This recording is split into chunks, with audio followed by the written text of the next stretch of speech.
podcastnya Nona Destri. Halo semuanya, welcome back to Pony, podcastnya Nona Destri. Yeay. Sekarang sudah sampai di episode 15. Dan puji Tuhan balik lagi ya, karena kemarin sempat berhenti nggak bikin podcast karena ada kesibukan. Dan kali ini karena tahun lalu, lama banget cuy, tahun lalu beberapa minggu yang lalu kan aku janji untuk buat podcast tentang bucin sama narasumber kita yang kemarin, ada Nur Aulia. Nah di sebelah aku sekarang ada Nur Aulia nih. Halo. Halo semuanya. Iya, sekarang kita udah nggak virtual lagi ya. Iya, nggak virtual lagi, sudah ketemu nih. Capek LDR-an. Iya betul. Aduh, luar biasa. Nah, di episode 15 kita kan mau bahas tentang bucin. Nah, gimana tuh topik yang akan kita bahas nih, kalau menurut Aulia? Apakah cukup fenomenal? Apakah cukup? Menurut aku topik ini menarik banget sih buat dibahas. Karena mengingat banyak beredar di antara masyarakat orang-orang yang bucin. Oh itu kayaknya ditemukan setiap hari itu ya, setiap saat ya. Dan, atau Lia sendiri? No comment. Oke. Ya, jadi banyak memang di antara orang-orang, terutama di usia kita ya. Betul. Dan kata-kata itu tuh kayak suatu kata yang kadang dijadiin gurauan aja kan. Jadi kayak emang ya udah ya kayak bucin lo dasar gitu dasar kan. Malam mingguan diajak teman ngumpul, enggak gue bisa. Ada ini sama pacar gitu. Alah bucin. Bucin. Nah, jadi ya kayaknya menarik aja sih buat dibahas. Iya. Tuh. Di awalnya sudah cukup menarik ini ya. Dan sebelum kita lebih jauh lagi untuk ngomongin masalah bucin, aku mau mungkin tanya-tanya tentang Aulia ya. Kan mungkin ada yang lupa dengan Aulia di podcast yang kemarin. Jadi kenalan dulu Aulia ini siapa? Podcast kita kemarin apa, Kak? Podcast kemarin kita tentang lupa lo udah. Serius tentang apa sih? Cemburu. Oh ya, betul, cemburu. Astaga, karena itu ngomongin masalah hati jadi ingatnya hati terus. Aduh. Tentang kecemburuan. Nah, kalau yang belum dengar boleh nanti main ke podcast aku yang episode 14 bareng Aulia juga nih. Boleh Aulia perkenalkan diri Aulia? Oke, halo semuanya. Kenalin lagi. Aku Aulia, nama panjangnya Nur Aulia, biasa dipanggil Aulia. Terus sekarang lagi menjalani studi magister di Universitas Gadjah Mada, mengambil magister psikologi profesi. Luar biasa. Nanti akan jadi ibu-ibu psikolog. Amin. Doanya ya. Amin. Yang paling serius. Amin yang paling serius. Nah itu jadi anak ini. Yes. Oke, kita langsung masuk aja nih ke topik pembahasan kita kali ini tentang bucin. Aku mau nanya definisi bucin menurut Aulia sendiri. Apa tuh? Ini menurut aku ya? Iya, menurut Aulia sendiri. Kita nggak ngomong teori-teori apa dulu, kita ngomong tentang pendapat pribadinya Aulia. Jadi gini, sebelum aku bilang tentang pendapat aku mau memetakan dulu nih definisi yang ada di masyarakat ya tentang bucin. Ada yang bilang bucin itu kalau dia terlalu kayak menghabiskan waktunya sama pacarnya terus atau orang yang dia suka terus gitu kan tanpa menghiraukan orang lain. Ada yang bilang gitu. Terus ada juga yang bilang kalau bucin itu ya udah dia mau disuruh-suruh dan lain-lain dan pokoknya ya jadi budak. Udah beda kan dua hal ini. Yang satunya bilang kayak menghabiskan waktu gitu. Nah kalau yang satunya lebih ke mau disuruh apa-apa. Ada juga yang bilang ya kalau gurauan-gurauan yang beredar kan kadang kayak alah bucin kayak gitu. Iya nih aku mau ketemu pacar aku terus bucin gitu. Udah dibilang bucin gitu. Padahal dia cuma bilang aku mau ketemu pacar aku bucin gitu. Ya kan jadi kayak orang-orang tuh berbeda-beda menangkap bucin itu gitu kan. Nah, kalau aku pribadi aku berada di posisi mungkin merangkum semuanya kali ya. Merangkum dong, dirangkum.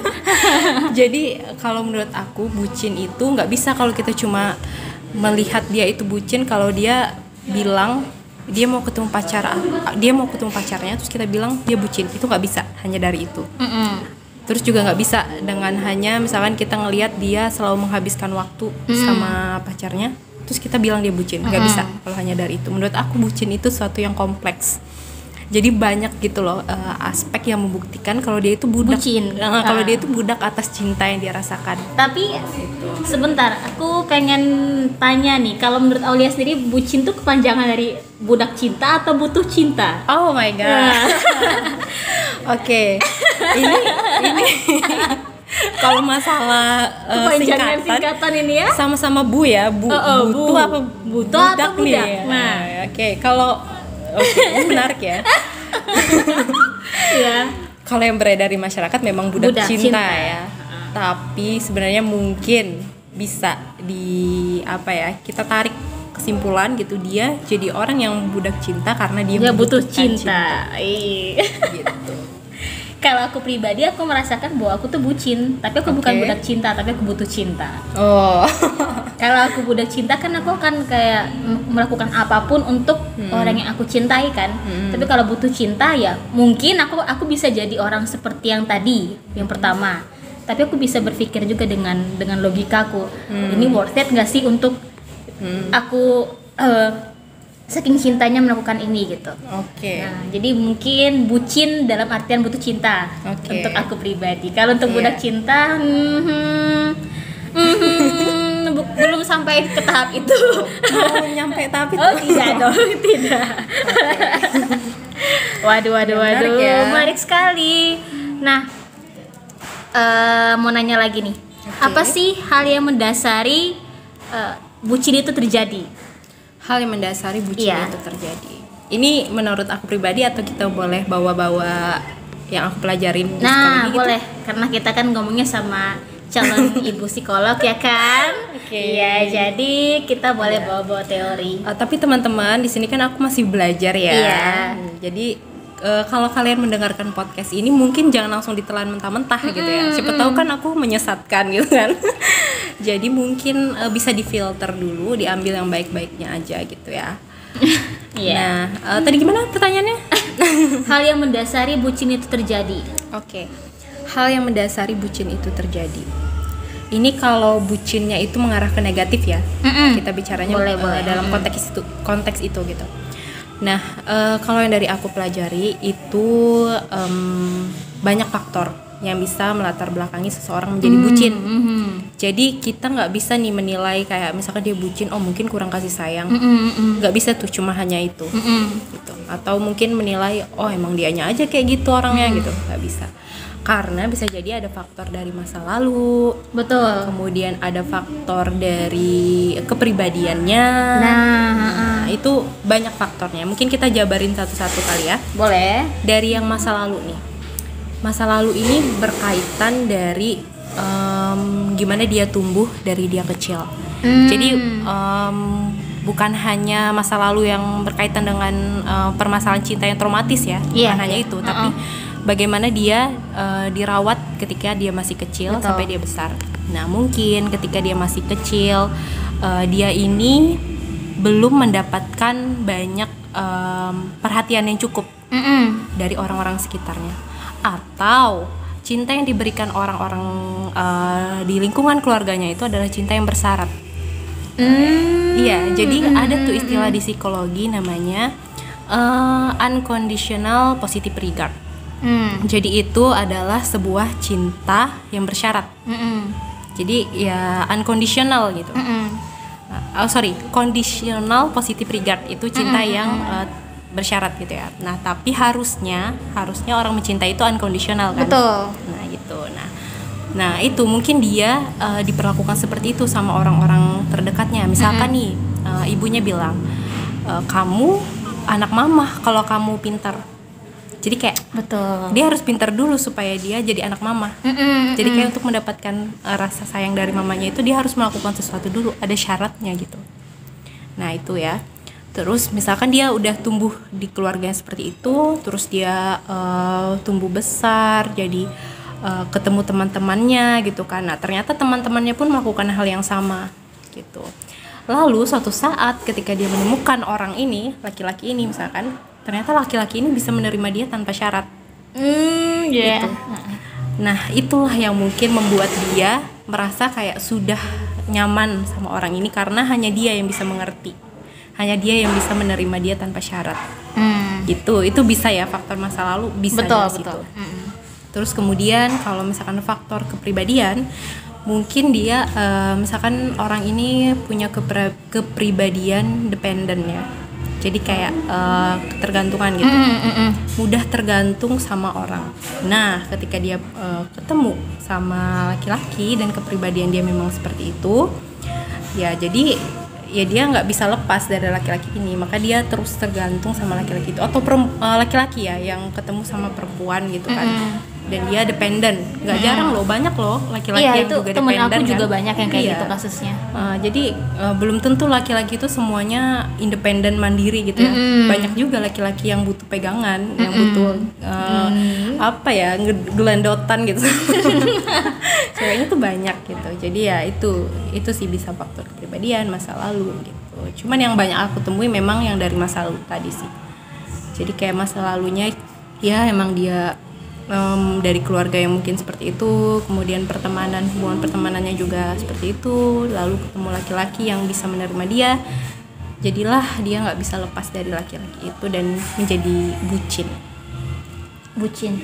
Jadi biasanya kalau sudah bucin tuh kadang dampak negatifnya ya, jadi dia kayak apapun yang terjadi ya kamu punya aku, ya nggak sih, kayak jatuhnya kayak hak memiliki. Kayak ya kamu tuh memang punya aku, ya apapun yang terjadi kamu punya aku, jatuhnya. Kebanyakan sih aku ngelihat juga ada kasus-kasus yang seperti itu. Nah kalau kita ngomongin kasus, pernah nggak sih orang cerita tentang kebucinan dia atau orang lain atau pacarnya ke dia gitu loh, yang pernah cerita ke Aulia? Oke, ada satu kasus yang menarik ya, yang aku pernah dengar dia cerita ke aku. Ini lagi-lagi berkaitan dengan toxic relationship. Iya. Jadi emang negatifnya bucin itu. Jadi misalkan dia baiknya dia setia gitu ya. Betul. Baiknya dia setia orangnya. Tapi negatifnya ketika dia terjebak dalam hubungan yang toksik, dia nggak bisa lepas. Nah itu yang buruknya dari bucin gitu. Nah menariknya nih ya, aku pernah kedapatan satu konseli gitu kan, yang konseling sama aku. Dia itu dalam tahap dia sudah menyadari kalau hubungannya toksik. Dia udah berulang kali kayak putus nyambung lagi gitu kan. Terus sampai akhirnya dia datang kan ke layanan psikologi gitu. Untuk meminta tolong nih, aku harus gimana gitu kan, kayak gimana nih, aku udah tahu aku pengen lepas tapi kok susah gitu kan. Nah jadi itu sih satu pengalaman yang menarik menurut aku yang bisa aku angkat gitu ya kasusnya, karena memang dia ini hubungannya udah lama ceritanya, hubungannya udah lama gitu kan. Tapi dia udah lama disakiti tapi dia bertahan gitu kan, bertahan aja terus sampai cewek. Padahal cowoknya ini udah yang gimana ya, dalam satu sisi udah terang-terangan gitu loh membuang dia, yang kayak sampai bilang kamu ngapain sih masih ngikutin aku. Wow ya, jadi kan gimana ya, itu harga diri sebagai seorang cewek pasti gitu kan, jatuh kan. Iya betul. Tapi dia masih pengen sama cowok itu gitu. Jadi ya itu tadi aku bilang kayak ada faktor dari masa lalu dia, kayak keluarganya yang dia waktu dia sama keluarga dan teman-temannya itu tidak mendapatkan sebuah cinta yang tak bersyarat gitu. Nah pada laki-laki ini dia dapatkan, tapi ketika laki-laki ini berubah, dia tetap mengingat kebaikannya, dia tetap stuck pada kebaikannya dulu gitu, tanpa dia mengingat hal yang sekarang sudah terjadi sama dia dan menyakiti dia gitu. Itu butuh proses sih, waktu aku sama dia itu butuh proses untuk meyakinkan sampai akhirnya dia bisa lebih mencintai diri dia sendiri. Jadi karena nih ya, dia fokusnya hanya pada laki-laki itu tanpa dia mengingat dirinya gitu loh. Tapi sejak proses konseling itu berlangsung sampai akhirnya dia baru ingat, oh ya Kak Aulia, aku harusnya lebih memperhatikan diriku ya. Harusnya aku lebih banyak meluangkan waktu, entah itu untuk mengembangkan potensiku, mengembangkan ini. Tapi aku hanya kepikiran dia terus, mencari-cari alasan kenapa dia kayak gitu, jangan-jangan aku yang salah. Gitu. Kayak mencari-cari alasan untuk kayaknya dia bukan orang jahat kok gitu. Jadinya kayak jatuh menyalahkan diri sendiri ya. Yap, itu dia, itu yang bahaya dari bucin. Betul. Gitu. Dan syukurnya dia yang menurut aku nih ya, dia ini orang yang udah tepat gitu loh, karena dia curhat kepada profesional gitu. Betul. Jadi menurut aku udah tepat sih langkah dia. Dan nggak semua orang berani. Karena tadi di awal aku sempat cerita juga ya sama Kak Desti, sempat ngobrol-ngobrol. Banyak yang masih ragu untuk ke psikolog atau orang-orang yang paham psikologi karena dianggap ya nanti aku gila nih, jangan-jangan. Masalah gitu. stigma ya. Stigma di masyarakat. Padahal belum tentu gila loh. Betul. Iya kan? Sebenarnya kita tuh kan perlu tempat berbagi nggak sih? Yes. Kayak setiap orang tuh kan nggak bisa dia menahan segala sesuatunya sendiri. Pastilah perlu berbicara, dan kalau kita bicara dengan teman kita nggak ngerti kan rada-rada gimana juga kan? Nggak ngertinya nih dalam artian juga misalkan dia nggak ngerti harus merespon gimana gitu kan. Jangan-jangan nanti dia merespon padahal dia nggak tahu gitu kan, dia nggak salah gitu kan. Betul. Karena dia nggak tahu ilmunya. Tapi kitanya karena terlalu sensitif kok dia ngerespon kayak gitu ya. Jadinya malah makin down kan. Betul. Jadi lebih baik kalau ngerasa dirinya udah mulai depresi atau apa atau sebenarnya kalau kita ngomongin masalah depresi itu juga salah satu penyebabnya ini bucin ya loh. Bisa jadi kan untuk mencegah depresi dan segala macamnya. Nggak sedikit gitu yang orang depresi karena cinta. Gara-gara gitu. cinta, betul. Banyak. Ada yang bahkan mau bunuh diri malah akibat bucin. Akibat ditinggal kekasih. Atau entahlah, banyak itu cerita-cerita yang sebenarnya tidak masuk akal sampai sebegitunya, tapi terjadi. Intinya ya kalau memang sudah merasa masalah itu mengganggu keseharian dan nggak bisa, rasanya butuh bantuan orang lain, nggak usah ragu untuk datang ke psikolog atau cari layanan psikologi kayak gitu. Terus mahal nggak sih kalau ngomongin masalah? Iya, ini kalau kita ngomongin bicara masalah tarif ya. Bicara tarif ini lagi ya, tolong dong. Enggak, kan biasa orang ngomongin masalah malu satu, tadi kan stigma. Dua, mahal nggak sih gitu. Ini menarik juga ya. Ngomongin ekonomi dong. Aduh. Gini ya. Mungkin banyak yang masih kayak iya ya ke psikolog ngapain mahal. Iya, nah kan stigma. Hasilnya yang keluar nggak ya belum tentu oke gitu kan, belum tentu cocok gitu kan. Nah, kalau dari ini aku pernah dengar gitu kan dari psikolog yang lebih senior juga kayak dia bilang kayak gini, kenapa orang beranggapan ke psikolog itu mahal? Karena kalau kita ke psikolog, orang tuh nggak ngelihat output yang nampak yang betul, kelihatan gitu kan. Padahal outputnya itu nggak kasat mata gitu loh. Nah, kalau beda kan kalau kita ke dokter. Kalau kita ke dokter bayar mahal dapat resep kan. Resep tuh kan nyata kan, kelihatan gitu kan, kayak kertas yang aku bayar mahal untuk dapetin ini nih, beli obat nih gitu kan. Nah, kalau ke psikolog sebenarnya prosesnya itu loh yang butuh dipelajari oleh seorang psikolog bertahun-tahun. Itu adalah proses gimana menangani dari datangnya klien, mendengarkan, berempati, melatih itu tuh nggak mudah gitu. Dan gimana akhirnya bisa membawa klien ini direct klien ini supaya dia bisa memecahkan masalahnya sendiri. Jadi membuat klien ini juga mandiri. Jadi salah ya kalau orang berpikiran datang ke psikolog itu buat dapetin solusi. Sebenarnya bukan gitu.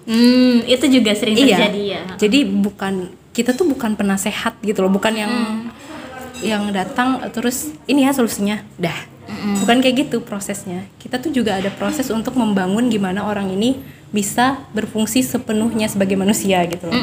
Jadi dia bisa juga memecahkan masalah dia sendiri di masa yang akan datang. Misalkan dia menemukan masalah yang serupa, dia tahu harus bagaimana. Kayak gitu loh. Jadi itu proses yang mungkin orang-orang nggak bisa meng-highlight itu karena dia nggak ngelihat secara nyata gitu kan. Gitu Kak. Jadi sebenarnya ya bukan mahal kalau kami bilangnya sesuai sama apa yang akan mereka dapatkan. Worth it nggak sih? Iya. Karena itu tadi mungkin ya, karena kita nggak ngelihat outputnya secara langsung saat itu gitu loh, nggak kayak tampak saat itu juga. Tapi sebenarnya kita akan ngerasain outputnya itu setelah berproses. Betul banget. Dan orang yang konseling tadi yang akan merasakan kedepannya bagaimana, mungkin dia lebih tenang daripada minum obat terus kan. Iya. Daripada dia mungkin berakhir mungkin tadi jatuhnya ke bunuh diri dan segala macam, lebih baik investasi ke kesehatan mental. Betul. Dan ini ya Kak, sorry nih aku mau ngelanjutin lagi nih ya. Betul ya silakan lanjutkan walaupun saja. Ya dari bucin ada nyambungnya sedikit lah ya gitu kan, karena kan bucin tadi banyak menyebabkan masalah psikologis gitu ya. Betul.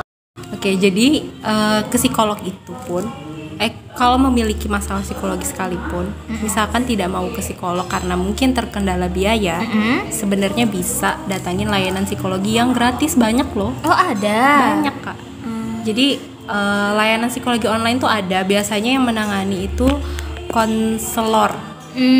Jadi mungkin memang belum psikolog ya, tapi orang-orang yang paham psikologi juga, lulusan S1 psikologi dan mungkin lagi kayak aku sedang studi S2 mau ngambil gelar psikolog gitu. Jadi itu juga bisa di layanan konseling kayak gitu. Nah, tapi kalau memang misalkan mau yang langsung dengan psikolognya, yang karena memang masalahnya berat banget ya memang harus ke psikolog gitu. Tuh. Nah itu teman-teman dengerin tuh. Jadi kalau misalnya masih malu ya dan nggak punya biaya untuk pergi ke psikolog, boleh tadi coba online ya, secara daring. Banyak kok, diam-diam aja, nggak usah kasih tahu teman. Iya, pakai akun palsu juga bisa. Akun palsu juga bisa. Kalau ini online gitu kan, tenang aja. Tenang aja. Banyak kok bantuan. Nah, kita udah ngomongin panjang lebar tadi dari definisi bucin segala macam. Nah, pengen tanya nih, sebenarnya ya wajar nggak sih bucin itu? Jadi orang yang bucin tuh wajar? Oke. Kalau kita mewajarkan sesuatu itu kayaknya memang harus melihat dari latar belakangnya. Seperti yang aku bilang tadi ya. Iya. Kayak dia kenapa jadi kayak gitu kan. Jadi nggak bisa sih kita menyamakan ke semua orang. Kalau menurut aku ya, tergantung kasusnya ya. Iya betul. Kalau wajar atau tidaknya menurut aku seperti itu Kak. Jadi melihat dari masa lalunya, mungkin kehidupannya, lingkungannya juga kali ya, mungkin dan kepribadiannya juga dia orangnya seperti apa. Jadi ya intinya mengenali orangnya lebih dulu lah. Betul. Dan jangan berhenti di situ aja ya. Maksudnya jangan berhenti dari wajar apa enggak ya, tapi gimana untuk mengembangkan dia supaya enggak bucin lagi gitu. Betul. Iya, supaya dia nggak seperti itu lagi. Itu harus dipikirkan juga. Betul sekali. Tadi kan kita udah ngomongin dampak negatifnya kan. Ada nggak sih dampak positif dari bucin itu? Dampak positif dari bucin. Oke, ini menarik ya. Mungkin dampak positifnya itu kalau yang aku lihat memang banyak yang negatif sih ya Kak. Tapi mungkin positifnya adalah yang tadi aku sempat bilang, dia berarti orang yang setia. Kemungkinan untuk dia mendua itu 0%, malah di bawah 0% kayaknya gitu. Jadi kayak positifnya di situ sih. Positifnya di situ. Terus mungkin ya tadi setia satu ya. Kalau jadi orang yang bucin, ya tadi banyak dampak negatif. Aku juga langsung auto mikir nih. Ya kan? Gue kalau bucin positifnya apa ya? mikir banyak sih. Tadi jadi orang yang setia, terus tapi jadi kurang mencintai diri sendiri sih ya. Nah, negatif lagi kan? Negatif lagi sih, betul. Jadi fokusnya ke dia mulu. Tapi sebenarnya tergantung definisinya yang mana dulu, budak cinta atau butuh cinta. Kalau yang bucin butuh cinta, menurut aku kita jadi bukan bucin yang jadi ngebudak, tapi ya sewajar-wajarnya bucin aja ya. Aku cinta sama kamu, kamu butuh cinta dan aku juga butuh cinta. Jadi kita sama-sama saling mencintai. Ada penyemangat hidup aja definisinya. Definisinya apa sih dampak positifnya? Jadi lebih semangat menjalani hidup. Dampak positif secara definisi butuh cinta. Kalau jadi budak cinta, ya namanya di mana-mana budak tuh kan nggak baik kan? Yes. Ya, betul. Ya susah sih ngomongin. Setia aja intinya. Tapi setia aja nggak cukup untuk mempertahankan Betul, hubungan. betul sekali. Wow, ini Bisa luar jadi biasa quotes ya. ini. Setia aja nggak cukup untuk mempertahankan hubungan. Nah, nanti kita bikinkan highlightnya Oke. ya. Setia aja nggak cukup untuk mempertahankan hubungan. Perlu komitmen. Betul banget. Cinta itu perlu, tapi kalau cuma cinta, kita mau makan cinta apa? Nggak Iya. bisa dong, mau makan batu. Aku cinta sama kamu nggak bisa melahirkan makanan. Nggak ada cireng di depan mata kita dan lumpia ini loh. Jadi kita lagi makan, saya di depan ini ada cireng dan lumpia. Ada milkshake. Ada milkshake, wah luar biasa. Di meja nomor 7 pula. Wow. Oke, perlu sebutin ininya juga, kafenya juga. Terima kasih banyak Ya. sudah memberikan kami tempat yang indah Ini untuk di-endorse berbicara. Oh, belum tanya ini kita. Luar biasa. Terus ini, kalau sudah bucin level akut, gimana caranya agar kita bisa balik lagi ke bucin yang sewajarnya? Ada nggak sih? Bucin yang sewajarnya. sewajarnya itu gimana ya maksudnya? Ke cinta Mungkin yang cinta sewajarnya, sewajarnya gitu kali ya. Oke, kalau dia udah terlanjur gitu ya. Jadi bucin. Jadi bucin. Mungkin pertama ya, dan paling utama memang tuh di semua kondisi, entah itu bucin atau kondisi, pokoknya perilaku yang maladaptif ya, kayak misalkan apa ya, pokoknya melakukan sesuatu yang nggak baik gitu kan dampaknya. Paling utama adalah memang harus menyadari dulu. Iya. Harus sadar dulu kayak oke, kenali dulu nih. Kayaknya emang misalkan nih dia udah dengar banyak komentar dari teman-temannya gitu kan tentang dia, kok kamu bucin sih? Gitu kan kadang teman-teman suka nggak difilter kan ngomongnya kayak Betul, langsung tembak betul, aja, betul. bucin banget sih gitu kan.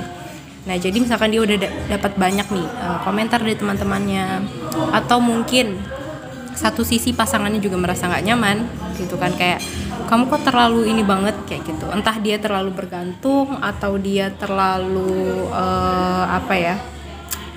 terlalu posesif. Kadang kan bisa juga ya orang-orang yang bucin itu kayak ingin Posesif, iya. memiliki sepenuhnya gitu kan. Nah, jadi kenali dulu nih masalahnya, merasa kayak oh iya, oke. Kalau udah mengenali, menyadari gitu kan. Nah, ini berkaitan dengan willingness sama readiness dia. Jadi dia bersediakah untuk berubah gitu, dan siapkah dia untuk berubah gitu. Jadi itu dua faktor yang penting banget sih. Kalau misalkan dua faktor ini udah terpenuhi, aku rasa dia akan menemukan caranya sendiri untuk dia balik mencintai sewajarnya. Wow. Gitu. Wow. Itu menusuk ke dalam hati banget dong. Yes. Luar biasa sekali. Jadi intinya mengenal diri sendiri dulu ya. Seharusnya sih dia yang harus mulai sadar kalau itu tuh sudah nggak wajar. Daripada ya teman-teman, balik lagi kayak aku bilang tadi kan, teman-teman suka nggak filter ngomongnya, kamu bucin banget sih, kamu bodoh banget sih mau jadi budaknya dia. Nah kan orang kadang juga mulutnya tuh luar biasa hebat ya. Yes. Sakit, orang tersenyum di depan kan hati nggak tahu menangis. Dia kayak ya gimana ya, omongan itu kan lebih tajam dari silet gitu kan. Betul. Iya. Lidah tidak bertulang ini bisa Jadi menampar segala sesuatu aspek kehidupan ke depan, mengganggu mental dan segala macam. ini pelajaran juga sih buat semuanya, hati-hati kalau ngomong. Betul, hati-hati. Karena dari omongan kita ya bisa menyebabkan seseorang terluka secara psikis, dan itu nggak kelihatan. Betul. Karena juga orang kan bisa menempatkan dirinya kayak bunglon. Jadi dia tidak terlihat bahwa dia lagi sakit hati atau lagi bersedih kan. Jadi yang diperlihatkan tuh hanya mungkin case-nya aja di luar, senyum, bahagia, kita nggak tahu apa yang dia lewati di belakang kan. Betul banget. Itu sih yang aku pelajari juga dari lingkunganku, dari orang-orang sekitarku. Jadi kalau ngomong tuh hati-hati, walaupun kadang juga kalau sudah nyaman sama orang bisa keluar hal-hal yang tidak ini kan. Kadang juga Iya, gitu. kadang gitu, tapi sadar diri aja. Cuma kalau sudah lagi ingat iya, kalau lagi inget, aduh kok Filter kamu aja bodoh gitu. banget, ngapain kamu ngomong gitu tadi. atau misalnya kita menyadari kesalahan nih, minta maaf aja, jangan ragu buat minta maaf kan. Betul, itu juga minta maaf perlunya.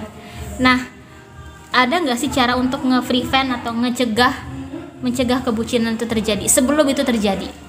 Sebelum itu terjadi, Kita cinta nih sama orang, punya pasangan, biar nggak jadi orang yang bucin tuh gimana? biar nggak jadi orang yang bucin. Oke, ini aku tiba-tiba ingat satu teori dari tokoh psikologi ya, Abraham Maslow. Itu kan dia punya teori tentang teori motivasi, tentang need, tentang kebutuhan. Nah, kalau masalah aku tuh sering menemui kata orang, misalkan bucin itu yang bermasalah adalah di self esteemnya dia, kayak harga dirinya dia, kayak dia menilai diri dia itu kayak mana gitu kan. Nah, self esteem ini berada di hierarki needs-nya Maslow yang keempat. Jadi kayak dia tuh dari bawah gitu kan ke atas gitu. Yang paling bawah itu need of psychological, jadi kayak untuk kebutuhan psikologis kayak makan, terus ya yang psikologis lah buat tubuh gitu kan. Terus yang kedua itu rasa aman, safety gitu. Nah, yang ketiga adalah need of belonging, kayak punya hubungan gitu, kayak dapat cinta, dapat perhatian gitu kan. Nah, yang keempat self esteem, baru yang keempat self esteem. Katanya Maslow, kita bisa sampai ke tahap ini, ke tahap yang atas itu kalau kita sudah memenuhi yang di bawah-bawahnya. Jadi misalkan nih dia belum bisa sampai di self esteemnya bermasalah, berarti ada satu kebutuhan di antara tiga ini belum terpenuhi. Tadi kan self esteem yang keempat ya. Jadi antara belonging, rasa aman, sama psikologis mungkin ada yang belum terpenuhi. Jadi mungkin untuk mencegah kita mengalami penurunan self esteem, kita penuhi dulu nih kebutuhan-kebutuhan dasar yang di bawah tadi. Jadi kayak mungkin dalam hal psikologis kita udah kayak sehat, pola hidup yang baik gitu. Nah, ini kadang orang nggak sadar ya, pengaruhnya besar sebenarnya pola hidup, kayak untuk tidur, makan dan lain-lain. Kalau kita terjaga secara fisik itu juga berpengaruh ke psikologis. Jadi antara fisik psikologis itu kayak ada hubungan timbal balik gitu loh. Jadi kadang fisik bagus, psikologis juga bagus. Psikologis bagus, fisik juga bagus. Jadi kayak timbal balik. Nah, terus mungkin kebutuhan rasa aman gitu, kayak secure. Merasa secure dulu nih. Hati-hati sama orang-orang yang suka insecure ya. Iya. Nah, itu. Iya, lagi kebilang. Jadi emang penuhi dulu itu. Kemudian tadi yang ketiga belonging, rasa cinta. Gitu. Coba untuk memberikan cinta dengan tulus. Kayak bukan mengharapkan timbal balik. Karena biasanya ketika kita memberikan cinta dengan tulus, cinta dari orang lain itu akan datang dengan sendirinya. Betul. Kayak pasti berbalas kok. Nah, itu jadi kebutuhan ini akan terpenuhi dengan sendirinya sampai akhirnya self esteem dia bakal terbangun karena dia udah memenuhi tuh hierarki needs-nya gitu, Kak. Kalau itu ya mungkin ditinjau dari teori psikologis ya. Dan mungkin ya ada lagi ya tambahan dari versi akunya. Iya, silahkan. Ya. Mungkin gini, tapi kalau yang dari aku mungkin harus ada kerjasama dari pasangan sih, Kak. Jadi kalau yang tadi yang teori itu dengan diri sendiri dulu. Nah, kalau ini mungkin harus melibatkan pasangan. Jadi di awal memulai suatu hubungan mungkin sebaiknya harus saling memahami dulu. Betul. Tujuan hubungan ini apa? Yang dicari apa sebenarnya? Apakah yang dicari itu kayak misalkan dia cewek nih ya, terus ketemu cowok, ternyata cowoknya ini mencari seseorang yang bisa disuruh-suruh, gitu kan? Gimana ya? Oke kan? Dari situ kita kenali dulu nih, maunya apa gitu, maunya gimana? Apakah akan ada komitmen? Tadi seperti yang Kak Desti bilang juga kan, ada komitmen gitu kan?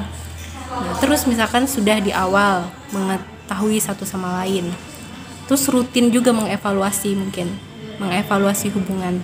Itu kayaknya penting untuk kayak terbuka, jujur-jujuran. Betul banget. Penting banget sih kalau menurut aku.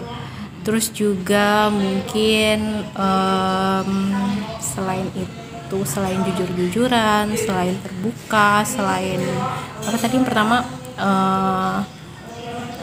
saling mengetahui kemauan masing-masing. Terus juga mungkin harus pandai-pandai menempatkan pasangan. Jadi gini, seseorang yang baik gitu ya untuk kita, dia nggak akan menempatkan pasangannya sebagai budak.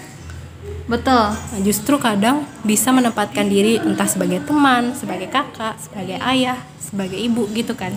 Jadi kayak lengkap gitu loh, dialah pasangan hidup gitu kan. Gitu sih itu Kak. Jadi emang kalau dari aku mungkin ada kontribusi dari pasangan juga gitu untuk mencegah kebucinan terjadi. Iya sih betul, biar nggak kayak tidak seimbang gitu ya hubungannya. Harus dalam satu hubungan namanya juga dua orang Dua ya. orang, betul. Jadi harus proporsinya itu ya udah seimbang gitu. Nggak bisa satunya berat, satunya ringan. Yes. Kalau menurut aku pribadi hubungan tuh kayak kantor, kayak perusahaan. Oke. Ya. Jadi perlu kerja keras bareng agar teamwork ya agar perusahaan itu jadi makin berkembang ke depannya, makin lebih memberikan profit, makin memberikan keuntungan gitu ke depannya. Sama tadi aku ingat sama apa kata temanku, kalau hubungan itu tuh kayak perahu. Iya, temen aku pernah ngomong gitu, kayak perahu dengan dua yang buat dayung. Iya, dua dayung.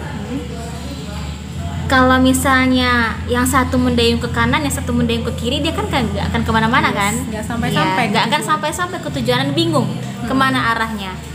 Jadi diperlukan dua orang yang bekerja bersama-sama untuk kemana arah itu hubungan itu pergi gitu. Kalau mau ke kanan, ke kiri kayak gitu. Jadi satu tujuan. Itu temen aku pernah bilang. Gitu, aku ingat banget itu dia ngomong masalah percintaan. Wow, luar biasa sekali. Setuju sih aku. Ya aku setuju banget. Kan nggak akan bisa jalan kalau perahunya berbeda arah.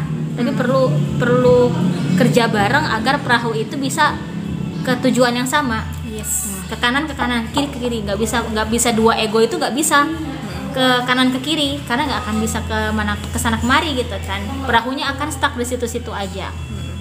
Luar biasa sekali. Wow, dari ngomongin bucin, depresi, ngomongin tarif psikolog, dan segala macam. Nyelip sedikit. Ya. Luar biasa sekali. Terima kasih banyak Aulia ya. Sama-sama, Kak. Ada ini nggak? Ada kata-kata bijak, kata-kata mutiara? Oke, mutiara lagi nih ya. Atau kata-kata apa nih ya selain mutiara ya? Berlian kali? Permata kali ya? Iya. Boleh. Oke, kalau dari aku berkaitan dengan tema ini, mungkin yang perlu kita ingat sama-sama semuanya ya, melakukan sesuatu itu harus tahu porsinya. Betul. Gitu. Jadi dalam mencintailah sewajarnya. Gitu. Sama seperti kita membenci juga sewajarnya. Itu karena yang berlebihan itu pasti nggak baik. Gitu. Kalau dari aku itu Kak. Kayak orang kebanyakan makan gula, diabetes nanti. Iya betul banget. Dan kayaknya penting ya untuk meng-highlight tadi yang willingness sama readiness. Kalau misalkan kalian sudah berada dalam situasi bucin, betul, dan ingin beranjak dari situasi itu, mungkin harus dilihat lagi nih kebersediaannya dia, willingnessnya dia udah mau atau enggak, dan siap atau enggak, ready atau enggak gitu. Tuh, kembali lagi ke diri sendiri ya. Yes. Kenali diri kamu, terus kalau kamu punya pasangan dan sebelum itu kamu jadi orang yang bucin, ya bicarakan yang baik-baik dengan pasangan kamu. Kita mau kemana nih? Kamu komitmen apa enggak? Setia apa enggak? Betul. Tujuan kita ya kayak gimana? Karena kan kebanyakan juga orang yang pacaran itu kan kayak nggak ada tujuan nih, pacaran aja, main-main aja, banyak banget itu terjadi karena memang yang ngerasa masih muda, belum mau nikah juga. Tapi kalau aku pribadi sih merasakan bahwa hubungan itu tuh adalah investment. Yes. Jadi kalau kita sudah menginvestasikan perasaan, ya gimana caranya narik ke perasaan itu lagi dong? Kalau sudah cinta gimana dong? Iya. Patah hati sakit cuy. Wah, luar biasa. Udahlah, jangan ngomongin patah hati lagi. Ini muncul tema baru lagi nih nanti. Baru lagi. Luar biasa kalau ngomong sama Aulia nih nggak bisa ngomong satu tema kita. Topiknya satu yang dibicarain kemana-mana bercabang cuy, luar biasa sekali. Wah, udah berapa menit ini? 40 menit. Nggak sampai sih, nanti 30-an menit lah nanti kita akan dengarkan podcast yang panjang lebar tapi sangat menarik dan memberikan ilmu kebatinan loh. Kebatinan. Ilmu tentang hati. Terima kasih banyak Aulia. Iya, sama-sama. Sudah mau jadi narasumber tetap. Narasumber tetap ya. 2 kali udah ya. 2 kali, nanti selanjutnya akan mendengarkan dengan Aulia juga. Kita akan bahas tentang apa tuh, nanti aja lah ya, rahasia aja. Terima kasih banyak Aulia ya. Sama-sama. Sukses terus. Amin. Sekolahnya juga lancar. Amin. Kita doakan agar Aulia bisa jadi ibu psikolog. Amin. Yang kedepannya nanti akan dapatkan karir yang sukses. Amin. Ya ampun. Ya. Baik banget sih doanya. Yang terbaik aja untuk Aulia. Iya, Amin. Jadi teman-teman, terima kasih banyak sudah mendengarkan Poni episode 15. Jangan lupa juga untuk dengarkan Poni episode 14, karena itu aku bicara juga dengan Aulia. Ya luar biasa, ini promosi yang kemarin ya kan. Terus tunggu aja, karena minggu depan aku akan balik lagi dengan Poni episode yang terbaru dan gak kalah menarik juga. Jangan lupa like, subscribe, comment, and share. Bye bye.